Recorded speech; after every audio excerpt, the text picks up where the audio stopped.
Empecemos por el principio. Esta es una reforma de calado, ambiciosa y útil para afrontar las lacras del sistema y para, además, cambiar la cultura de las relaciones laborales en España. Un texto extenso y todo su contenido son mejoras para las trabajadoras. Todo, absolutamente todo. Esta reforma está pensada por primera vez para que las personas más precarias tengan derechos, para las mujeres y para la gente joven y para la que no es tan joven ya a día de hoy. Esta ley, para muchas, será la primera vez que ganemos derechos laborales. Ahí es nada. Y es que en este país son ya varias las generaciones las que solo hemos conocido precariedad. En los 90 nos contaron un cuento. Si estudiabas mucho, hablabas muchos idiomas y aguantabas un tiempecillo en precario, te esperaba la ansiada estabilidad. Qué mejor un mal empleo que estar en paro. Cuando seas padre, comerás huevos, nos contaban. Nos contaron, además, que era temporal, que los jóvenes podían ir tirando con menos y que cuando fuéramos mayores, padres, pues ya llegaría ese blanco unicornio llamado contrato fijo. Esfuércense. Y lo hicimos. Trabajamos por 4 duros de 7 a 7 y los contratos basura se convirtieron en la norma. Aznar y Zapatero nos contaron que España estaba en la Champions League de las economías, pero no se redistribuyeron los beneficios y pasamos de la precariedad laboral a la vital. Llegó la crisis del 2008. Las pérdidas ahí sí que se redistribuyeron y se socializaron para todas. Recortes, despidos, paro, desahucios. Lo que tenía que ser temporal se convirtió en estructural. Pobre ejército de reserva. La precariedad del paro no eran una etapa juvenil, eran y son el plan de la derecha para nuestras vidas. Esa es su idea de libertad y ese es su modelo de relaciones laborales. Aprendimos, además, que tener reconocido un derecho no implica poder ejercerlo. Y llegó M. Rajoy con su reforma laboral. Aprovechó la gran recesión para bajar salarios de forma estructural, para patear la negociación colectiva en favor de la patronal y para facilitar el despido individual y colectivo. Esta ley revierte de pleno los objetivos de la reforma del Partido Popular. Una reforma que impusieron de espaldas, evidentemente, de los agentes sociales y del Parlamento. De todo el Parlamento, no. Allí estuvieron los fundadores de Junts per Cat, que regalaron competències a la Generalitat de Catalunya porque su bandera son los negocios. Ustedes no votan no por amor a los trabajadores, no. Junts desprecia a los trabajadores, los desprecia. Obedecen a Foment del Treball, que votó en contra de esta reforma en la votación interna de la COE.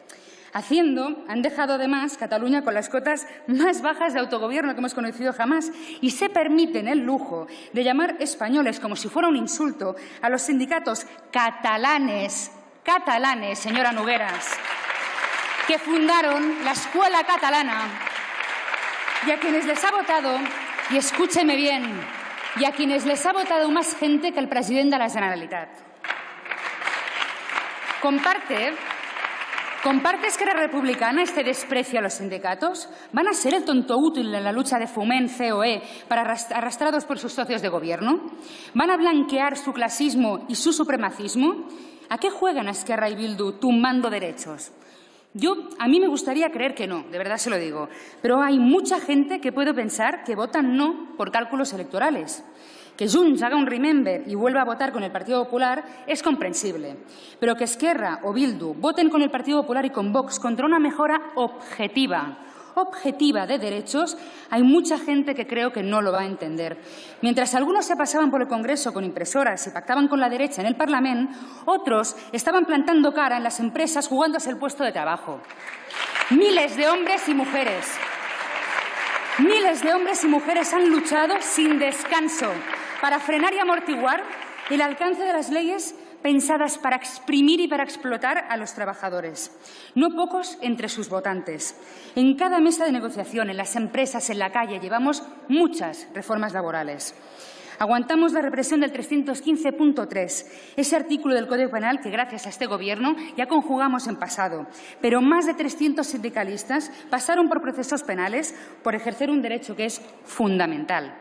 Y así se ha fragado una nueva generación de trabajadores y trabajadoras a quien hoy esta reforma da respuesta. Mucha gente ha hecho posible que esta norma llegue aquí y no puedo nombrarlas a todas, pero si hablamos de personas que se han dejado la piel para defender los derechos laborales, hoy yo quiero recordar un nombre, el de Alberto Rodríguez. Los cambios profundos jamás acontecen por una persona o por una ley. Esto lo sabe bien la ministra. Aunque hay personas que ayudan y leyes que lo fomentan.